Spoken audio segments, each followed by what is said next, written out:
পিলারের কাজ করার পরে কি পিলারের পুরো রঙের কোনো ব্যবস্থা করা হবে? এই তো রং করছে।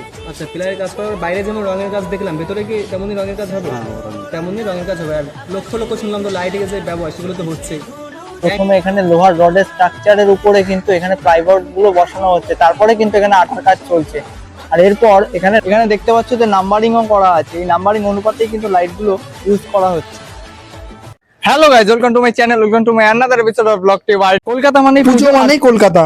ঠিক সেই সূত্রেই আজকে আমি চলে এসেছি কলকাতার অন্যতম পূজা অর্থাৎ সন্তোষ মিত্র স্কয়ারের পূজা প্যান্ডেলের সামনে। তোমরা কিভাবে আসবে আর প্যান্ডেলের কাজ কতদূর কি এগোলো, সম্পূর্ণ তথ্য আজকে এই ভিডিওর মাধ্যমে আমি তুলে ধরবো। তো ভিডিওটি বিনা স্কিপ করে ফুলফিল দেখতে থাকো। চলো ভিডিওটি এখান থেকে শুরু করছি। সো লেটস গেট স্টার্টেড, চলো শুরু করা যাক। সন্তোষ মিত্র স্কয়ারের এবারের থিম আমেরিকার লাস ভেগাস ফেয়ার। সর্বপ্রথম জানিয়ে দিই যে তোমরা কিভাবে আসবে। প্রথমত শিয়ালদা স্টেশনের বাইরে বেরিয়ে সোজা এই বরাবর এসে এই মেট্রো স্টেশনের পাশে ডান দিকের রাস্তা দিয়ে 2 থেকে 3 মিনিট হেঁটে যেতে হবে। শিয়ালদা স্টেশন থেকে 2-3 মিনিট হাঁটার পর এই রাস্তা দিয়ে এসে এই বাঁদিকে দেখবেন এই গলিটা, এই গলিটাতে হচ্ছে পুজো। আর যখন ঠাকুর দেখতে আসবেন তখন মেনলি এই আগের যে একটা সিগন্যাল আছে, এই সিগন্যালটা থেকে বাঁদিকে গেলে আপনারা ঠাকুর দেখতে পাবেন। ওর দিকেই হবে এন্ট্রান্স গেট, ঠিক আছে? থেকে এই রাস্তা বরাবর কিন্তু আসলেই কিন্তু তোমরা দেখতে পাবে এখানে সন্তোষ মিত্র স্কয়ারের প্যান্ডেল। এখানে হচ্ছে গেটটা থেকে চলো ভেতরের দিকে প্রবেশ করা যাক এবং প্যান্ডেলটা তোমাদের একবার ঘুরিয়ে দেখাই। গেট থেকে ঢোকা মাত্রই কিন্তু এখানে দেখতে পাচ্ছি যে প্যান্ডেল এখান থেকে দেখা যাচ্ছে। আর প্যান্ডেলটা পুরোপুরি জায়গাটা কিন্তু টিন দিয়ে এরকমভাবে কভার করা হয়েছে। তবুও দেখবো যে কিভাবে ভেতরে যাওয়া যায় এবং তোমাদের পুরো প্যান্ডেলটা আমি ঘুরিয়ে দেখাবো। তো চলো দেখাই। এখানে আসলে কিন্তু দেখতে পাচ্ছি প্যান্ডেলের কাজ কিন্তু জোর কদমে এগোচ্ছে। আর এই পাশেই এখানে ইট বোঝাই করে রাখা রয়েছে। প্রধানত এটা দর্শনার্থীদের প্রবেশ পথ নির্মাণ কার্যের জন্য এগুলো রাখা রয়েছে, সেটা পরবর্তীকালে করা হবে। প্যান্ডেলের সামনে ঠিক এরকম একটা টেন্ট করা হয়েছে। এখানে প্রধানত মিস্ত্রি এবং বিভিন্ন লেবাররা সব বিশ্রামের জন্য এটা করা হয়েছে। এখানে কিন্তু দেখতে পাচ্ছি যে প্যান্ডেলে যত সব লাইটিং এর কাজ সব কিন্তু জোর কদমে এগোচ্ছে।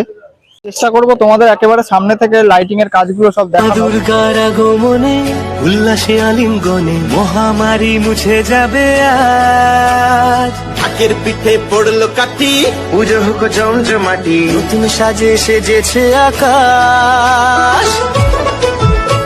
প্রথমত কিন্তু প্যান্ডেলের গায়ে এরকম কিছুটা দাগ কাটা হয়েছে সারা প্যান্ডেলের। এই দাগ অনুপাতেই লাইট গুলোকে ড্রিলের মাধ্যমে এই প্যান্ডেলের গায়ে ফিট করা হচ্ছে।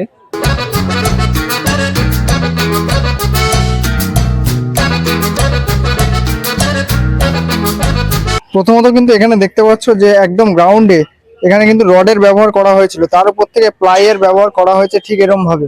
আর প্লাইয়ের উপর থেকে এরকম দাগ টানা হয়েছে লাইটগুলোকে ঠিকঠাক সম পরিমাণে এরকম ভাবে বসানোর জন্য। এখানে দেখতে পাচ্ছ যে নাম্বারিংও করা আছে, এই নাম্বারিং অনুপাতেই কিন্তু লাইটগুলো ইউজ করা হচ্ছে।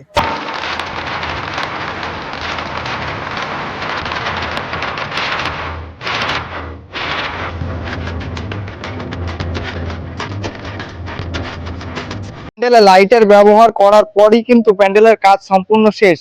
সম্পূর্ণ প্যান্ডেলটাকে জুড়েই কিন্তু থাকছে এরকম ছোট ছোট 2.5 লক্ষ লাইটিং এর কাজ, যেটাতে একটা নতুন চমক এনে দিচ্ছে এই প্যান্ডেলটির প্রতি। আর আশা করা যাচ্ছে যে আগামী 4 তারিখই সাধারণ দর্শনার্থীদের জন্য খুলে যাচ্ছে সন্তোষ মিত্র স্কয়ারের প্রবেশদ্বার। চলো এবার বেশি দেরি না করে প্যান্ডেলের ভেতরের অংশটা তোমাদের একটু দেখানো যাক। আমেরিকার লাস ভেগাস ফেয়ারের ভেতরকার কাজ কিন্তু চলছে এখন জোর কদমে, সেটাই। আর ঠিক এই অংশে তোমরা দেখতে পাবে এবারকার প্রতিমা। প্রত্যেকবারই এই অংশেই করা হয়, তাও একবার যারা জানো না তাদেরকে আমি একবার দেখিয়ে দিলাম। প্যান্ডেলের ভেতরকার যে সমস্ত কাঠ অথবা প্লাইয়ের ব্যবহার করা হচ্ছে সমস্ত কিন্তু এরকম দড়ির মাধ্যমেই কিন্তু উপরে তোলা হচ্ছে। প্যান্ডেলের ভেতরে কিন্তু এখন মূলত আঠার কাজ, যেটা আর কি একটা প্লাইয়ের সঙ্গে আরেকটা প্লাইয়ের জয়েন্টের কাজ চলছে এই আঠার মাধ্যমে, সেটাই তোমাদের একবার ফুটেজটা দেখাচ্ছি।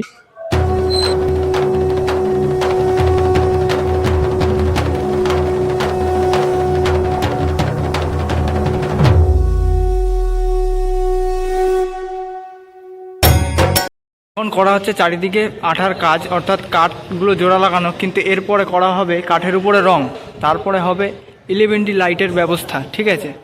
সেটা আমাদের মানে বলতে মানা আছে, সেটা বলবো না, সেটা সারপ্রাইজই রয়ে গেল।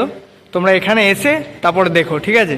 নাম জানা ওই রাঙা পায় করে ধুনোচি প্যান্ডেলের ভেতরকার কাজগুলো আমরা এখানে দেখতে পাচ্ছি। প্রথমে এখানে লোহার রডের স্ট্রাকচারের উপরে কিন্তু এখানে প্লাইবোর্ড গুলো বসানো হচ্ছে, তারপরে কিন্তু এখানে আঠার কাজ চলছে, আর এরপর এখানে রঙের কাজ করা হবে স্প্রের মাধ্যমে। আর এই ভেতরকার ওয়াল আর বাইরের ওয়ালের মাঝখানে দেখতে পাচ্ছ এখানে কিন্তু লক্ষ লক্ষ বাঁশের স্ট্রাকচারের ইউজ করা হয়েছে, তোমরা এখানে দেখতেই পাচ্ছ। দুর্গার আগমনে উল্লাসে আলিঙ্গনে মহামারী মুছে যাবে আর। প্যান্ডেলের ঠিক ডান পাশেই কিন্তু বড় জায়গা নিয়ে এখানে কিন্তু তিরপল করা হয়েছে, যেখানে ভেতরে কিন্তু বাটামের সমস্ত কাজ এবং কাঠের কাজগুলো সমস্ত করা হচ্ছে, সেগুলো তোমাদের একবার দেখাই। এই যে এই সমস্ত বাটামের কাজগুলো এখানে করা হয়েছে, যেগুলো প্যান্ডেলের কাজে ব্যবহার করা হচ্ছে, ঠিক আছে? মা দুর্গার আগমনে উল্লাসে আলিঙ্গনে মহামারী মুছে যাবে আজ ঢাকের পিঠে পড়লো কাঠি পুজো হোক জম এই প্যান্ডেলের একদম উপরে অর্থাৎ চূড়াতে দেখতে পাচ্ছি এখানে যে একটা লাইটের ব্যবস্থা করা হয়েছে। এই যে এই লাইটটা কিন্তু মূলত ভেতরে যে সমস্ত কাজ, যেগুলো চূড়ার ভেতরকার অর্থাৎ প্যান্ডেলের ভেতরকার যে সমস্ত কাজ, সেগুলো ভালোভাবে দেখার জন্য এবং কাজটাকে সম্পূর্ণ করার জন্য কিন্তু করা হয়েছে, ঠিক আছে? প্যান্ডেলের কিন্তু ঠিক পেছনে এই যে এই খুঁটিটা দেখতে পাচ্ছ, এটাই কিন্তু খুঁটি পুজোর সেই খুঁটি। এখানেই কিন্তু সেই খুঁটি পুজোটা হয়েছিল। বর্তমানে এখানে লাইটের ঘর করা হয়েছে, সেটা তোমাদের দেখাচ্ছি। প্যান্ডেলের ঠিক পেছনটায় অর্থাৎ এখানে কিন্তু একটা টিনের মতো ঘর করা হয়েছে। এই ঘরের মধ্যেই কিন্তু মূলত লাইটের যে সমস্ত জিনিসপত্র, সব লাইটগুলো এখানেই কিন্তু রাখা রয়েছে। তোমরা দেখতে পাচ্ছ বিভিন্ন এলইডি বাল্ব, সমস্ত লাইটিং এর ব্যবস্থা এখানেই সব কিন্তু রাখা রয়েছে। চারিদিকে ঠিক একইভাবে বিভিন্ন আলোকসজ্জার কাজ চলছে প্যান্ডেলের সাথে সামঞ্জস্য রেখেই। আজকে সন্তোষ মিত্র স্কয়ারের প্যান্ডেলের ভেতরকার এবং বাইরেকার কাজ সম্পূর্ণটা তোমাদের এই ভিডিওর মাধ্যমে দেখালাম। আর ভিডিওটা ভালো লাগলে লাইক, কমেন্ট, শেয়ার এবং চ্যানেলটাকে যদি সাবস্ক্রাইব না করা থাকে অতি অবশ্যই সাবস্ক্রাইব করে দিও। তো দেখা হচ্ছে আবার নতুন কোনো এক্সাইটিং ভিডিওতে। ততদিনের জন্য tata, bye bye, see you, good lakh.